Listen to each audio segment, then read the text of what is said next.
Assalamualaikum warahmatullahi wabarakatuh.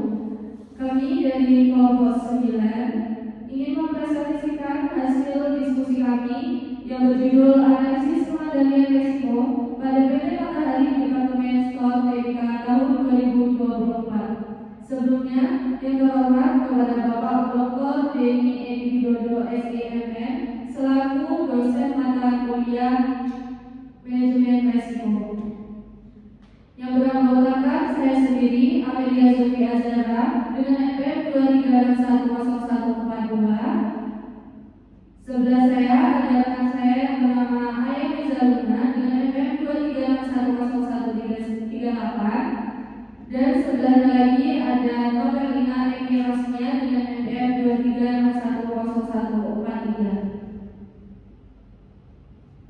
Latar belakang PT Matahari Departemen Store TBK berawal dari perkembangan industri retail modern di Indonesia yang semakin pesat seiring meningkatnya kebutuhan masyarakat akan produk fashion, gaya hidup, dan kebutuhan sehari-hari dengan konsep belanja yang nyaman dan terjangkau. Matahari didirikan pada tahun 1958 dan berkembang menjadi salah satu jaringan departemen store terbesar di Indonesia dengan fokus pada segmen kelas menengah. Seiring waktu, perusahaan terus melakukan ekspansi ke berbagai kota besar dan mengadopsi strategi bisnis yang berorientasi pada pelanggan, seperti menyediakan produk berkualitas dengan harga kompetitif serta mengikuti tren pasar yang dinamis. Dalam perjalanannya, Matahari juga menghadapi berbagai tantangan seperti perubahan perilaku konsumen, persaingan industri retail, serta perkembangan digitalisasi sehingga perusahaan terus berinovasi melalui transformasi operasional, pengembangan omni-channel, dan penerapan manajemen risiko yang terintegrasi guna menjaga keberlanjutan usaha dan kinerja keuangan.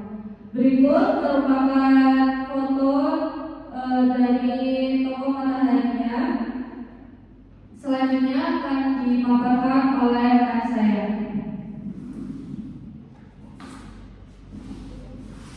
Sistem manajemen risiko. Pengendalian risiko pada PT Matahari Departemen Store TBK melakukan pendekatan dengan menerapkan kerangka Enterprise Risk Management ERM yang terintegrasi di seluruh organisasi. Melalui kerangka ini, perusahaan melakukan identifikasi, pengukuran, pemantauan, dan pengendalian risiko secara konsisten. Pengendalian risiko dilakukan secara proaktif, sistematis, efektif, dan efisien dengan melibatkan komite manajemen risiko, komite audit, audit internal, dan auditor eksternal. Selain itu, perusahaan juga membangun budaya sadar risiko serta didukung oleh sistem tata kelola, kebijakan, dan prosedur yang jelas. Untuk memperkuat pengendalian, perusahaan menjalankan program risk awareness and control assessment serta menerapkan risk treatment matrix, risk tolerance, dan langkah pengendalian risiko agar risiko dapat dikelola dengan baik dan tidak mengganggu pencapaian tujuan perusahaan. Jenis risiko dan mitigasinya. 1. Risiko makro, ekonomi, dan industri. Pertumbuhan ekonomi meningkatkan jumlah konsumen, namun preferensi pelanggan berubah dengan cepat. Mitigasi sebagai perseroan yang berorientasi pada pelanggan. Matahari menggunakan model bisnis fleksibel dan menjaga hubungan dengan pemasok untuk menyesuaikan strategi dengan kebutuhan pelanggan dan kondisi makroekonomi. Yang kedua, risiko produktivitas. Kinerja keuangan terkait dengan SSG dan penjualan per meter persegi dipengaruhi oleh kondisi ekonomi, produk, lokasi, dan pemasaran.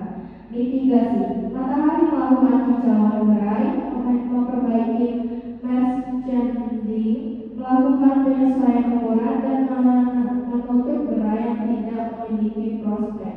Yang ketiga, resiko ekspansi.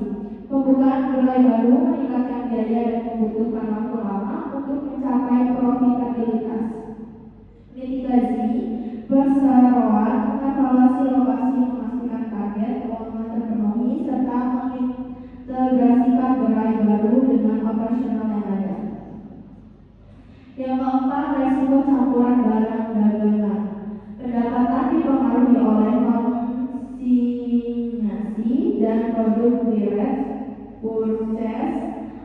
serta faktor pasar dan tren. Mitigasi perseroan menyesuaikan margin dengan vendor dan menjaga hubungan yang saling menguntungkan untuk mempertahankan stabilitas margin. 5. Biaya operasional terdiri dari sewa, depresiasi, tenaga kerja, dan pemasaran yang dapat meningkatkan. Mitigasi perseroan mengendalikan biaya, menegosiasikan harga, mengoptimalkan tenaga kerja, serta menjaga efisiensi operasional. Yang keenam, resiko musiman. Penjualan meningkatkan pada periode tertentu seperti Idul Fitri, Natal, dan liburan sekolah. Mitigasi perseroan memastikan ketersediaan barang, melakukan promosi, dan menambah stok musiman. Yang ketujuh, resiko keberagaman geografis. Penjualan didominasi Pulau Jawa, sementara gerai tersebar di seluruh Indonesia. Mitigasi perseroan memanfaatkan kemampuan logistik dan menyediakan platform e-commerce untuk menjangkau seluruh wilayah. Yang kedelapan, resiko persaingan. Persaingan meningkatkan dari pemain lokal dan internasional di berbagai aspek retail. Mitigasi perseroan bekerja sama dengan merek global, menggunakan pendekatan berbasis data dan mengembangkan model omni-channel. Yang ke-9, resiko pinjaman bank dan suku bunga.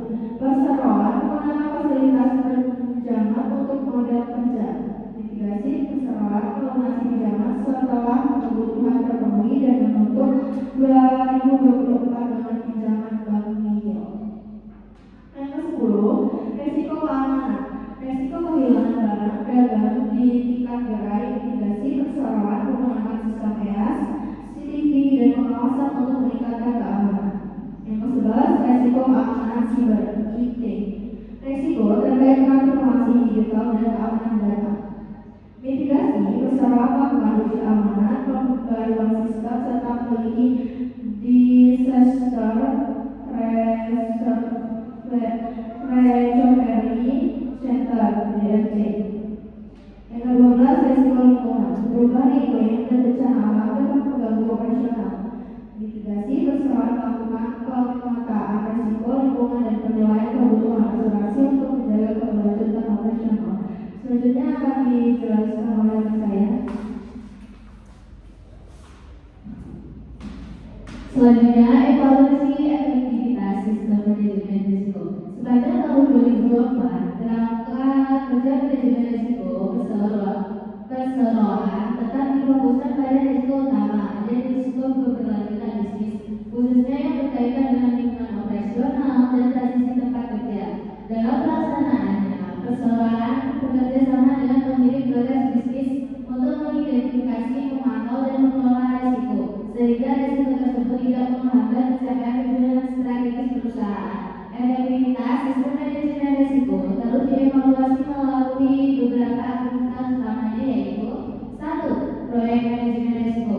Perseroan secara berkala melakukan penilaian ulang terhadap seluruh siklus bisnis untuk memastikan bahwa setiap risiko telah teridentifikasi dengan baik serta rencana mitigasi telah dilaksanakan secara efektif. Selanjutnya 2. Pemantauan berkelanjutan oleh divisi manajemen risiko dan audit internal. Pemantauan dilakukan secara terus-menerus terhadap sistem pengendalian internal. Selain itu, divisi ini juga menangani keluhan yang masuk melalui suara matahari serta memberikan rekomendasi yang bernilai tambah bagi perusahaan. Seluruh hasil pemantauan dilaporkan kepada Direksi Komitmen Manajemen Risiko dan penerima audit.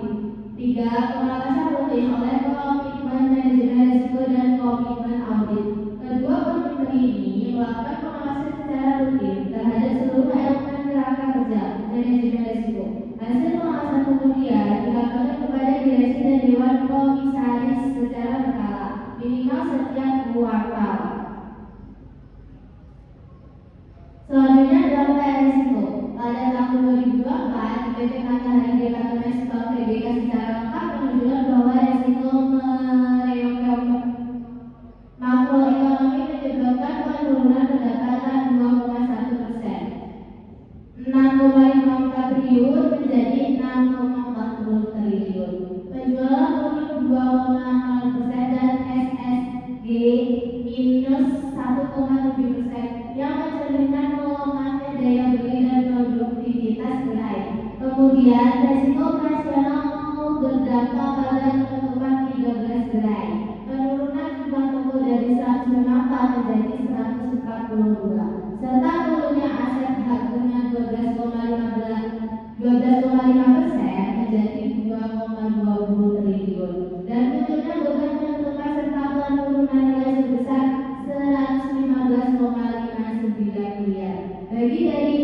Bagian dari kerugian lain 20 miliar. Selain itu, resiko investasi menimbulkan kerugian nilai wajar 120,12 miliar yang mengurangi ekuitas. Namun di sisi lain, resiko pendanaan justru berdampak positif karena pelunasan utang dari 550 miliar menjadi 0, menurunkan beban keuangan 23,2%, 351 miliar menjadi 269,6 miliar. Ditambah efisiensi manajemen persediaan yang menurunkan stok 8,2% menjadi 727,5 miliar, dan menjaga arus transportasi tetap kuat 1,81 triliun, sehingga secara keseluruhan meskipun banyak tekanan laba bersih, perusahaan telah meningkatkan signifikan sebesar 22,5% akibat strategi efisiensi yang efektif. Selanjutnya saya kembali ke moderator. Berdasarkan dari penjelasan kami, terdapat kesimpulan, yaitu berdasarkan identifikasi risiko, mitigasi, serta dampak yang terjadi pada tahun 2024, PT Matahari Departemen Store Tbk telah menerapkan manajemen risiko berbasis Enterprise Risk Management ERM secara efektif dan terintegrasi, di mana berbagai risiko utama seperti makroekonomi, produktivitas, ekspansi, persaingan, hingga operasional memang menimbulkan tekanan nyata berupa penurunan pendapatan 2,1%, SSSG minus 1,7%, penutupan 13 gerai, serta kerugian investasi 120,12 miliar. Namun melalui strategi mitigasi yang tepat seperti efisiensi biaya, optimalisasi gerai, pengelolaan persediaan turun menjadi 8,2%, serta pelunasan utang hingga 0 yang menurunkan beban keuangan 23,2%. Perusahaan mampu menjaga stabilitas operasional dan bahkan meningkatkan laba bersih sebesar 22,5%, sehingga dapat disimpulkan bahwa sistem pengendalian dan mitigasi risiko yang diterapkan berhasil menjaga keberlanjutan bisnis serta pencapaian tujuan strategis perusahaan meskipun berada dalam kondisi ekonomi yang menantang. Inilah data perpustakannya. Yang pertama dari PT Bursa Efek Indonesia tahun 2024, bersumber di PT Matahari Departemen Store Tbk Consolidated Finance Statement. Yang kedua ada dari PT Matahari Departemen Store Tbk tahun 2024 dari laporan tahunan annual report. Sekian dari kelompok kami. Mohon maaf apabila ada salah kata dalam presentasi hari ini. Kami akhiri. Wassalamualaikum